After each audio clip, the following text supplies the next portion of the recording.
Good day everyone. Today I'm going to talk about our invention AQUA PCM Hybrid, which is an evaporative water cooling plus PCM hybrid for sustainable water in Malaysia. Our team name 3C2I, which consists of Gavin Lau, Chan Yu Zeng, Yap Zili, Shavindra and Vilashan, are going to present to you about our invention. So I'm going to give you guys a quick run through about our presentation. So, first of all, the introduction, the water security crisis in Malaysia. Nowadays, in Malaysia especially, the usage of water is exceedingly high, especially in data centers. Therefore, in a few years, it's undeniable that there would be a crisis of water in Malaysia. Next, the design, the thermal battery concept. Functionality, day and night operation cycles, sustainability, carbon tax or environmental impact, and finally, the economic viability. So, moving on, I'm going to be talking about the data center water crisis. So the scale is the hyperscale data center that can use up to 15 million liters of water daily, which is about equals to 15,000 homes usage of water. So the challenge that we face this year is as Malaysia's AI hub water expands, the water resource in Johor and Cyberjaya are undergoing strain, as the limitation is the traditional evaporative cooling system does work but isn't sustainable at this scale of level. So, moving on, I'm going to give you guys a little bit of explanation about the thermal battery.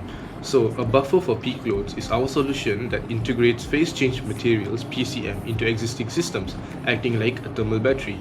So, instead of relying fully on water evaporation during peak temperatures, PCM absorbs extra heat, reducing cooling demand and lowering water usage. Hello everyone, my name is Chan Yu Zeng, and I'm the leader and who invented this idea. Without further ado, let's take a look together. First of all, let's take a look at modular PCM bricks. The modular PCM bricks is fully encapsulated aluminum modules built for more than 10,000 thermal cycles. So it means that it is incredibly tough. Besides of that, we also seal it from the water loop to prevent the contamination because there is PCM materials inside the bricks, so we don't want it to combine with the water to maintain the water quality. Next is closed loop circuit. A closed hydronic loops will help us to isolate the evaporative stage from the direct of water exposure. So it will buffer the thermal load to reduce the water demand on the peak hour. Now let's take a look on dual mode cooling dynamics. So there will be two parts, which is daytime and nighttime.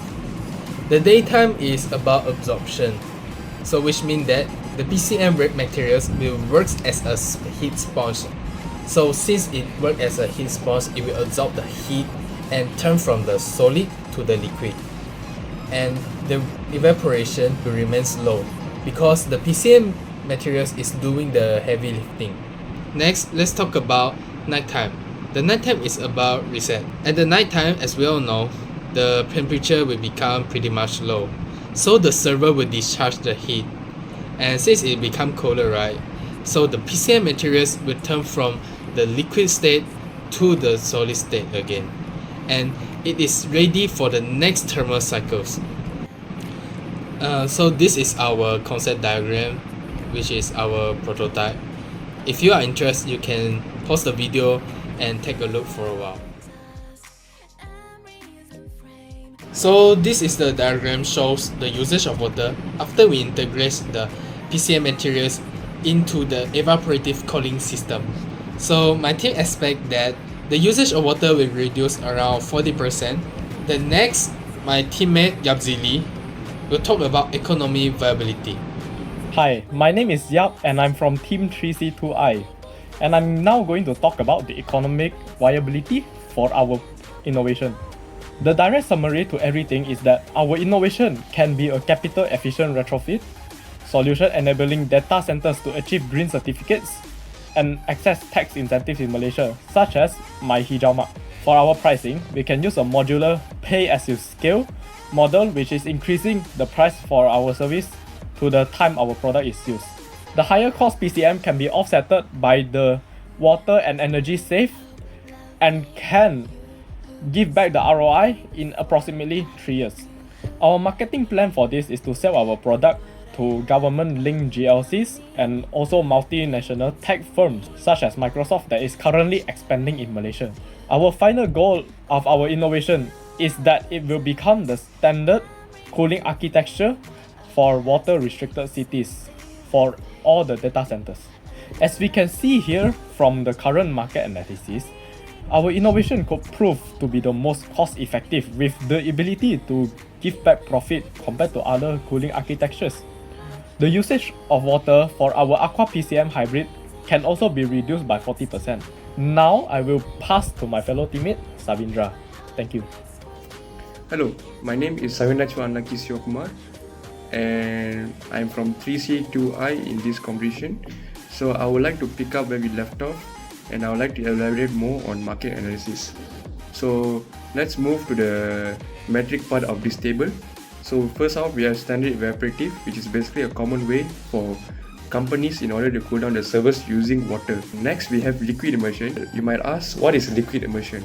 Well, liquid immersion is a process for companies to use a certain fluid in order to cool down their servers and dissipate heat. Lastly, we have AQUA PCM Hybrid, where AQUA PCM Hybrid combines PCM phase change materials and also AQUA in order to cool down servers.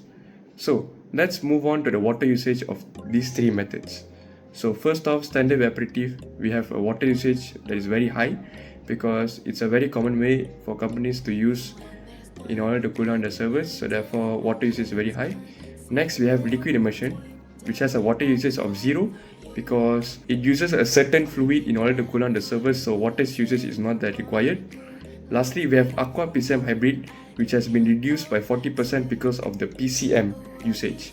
Because AQUA PCM Hybrid really combines the phase change materials and also AQUA, so it doesn't require much also water usage. So the initial cost for standard evaporative is very low because water is easily accessed by companies. Second, we have liquid immersion with the initial cost of which is very high because this fluid is very rare in the market, so therefore companies are having a very tough time to get their hands on it, so therefore the initial cost is very high. Lastly, we have AQUA PCM Hybrid with the initial cost of moderate because water is free and accessed easily, and whilst this PCM Hybrid doesn't really cost much and it's very easy to get in the market, so therefore the initial cost is moderate. Lastly, we have the retrofit ability. You might ask, what is the retrofit ability? Well, retrofit ability is a way to improve the existing product that has been created by creators today. So for retrofitting for standard evaporatives, it's not available because standard evaporative only uses water and it doesn't require any improvements. Secondly, we have liquid immersion with the retrofit ability of difficult because this fluid is already working in a very optimal level in order to cool down the servers, so therefore improving this method doesn't give a difference.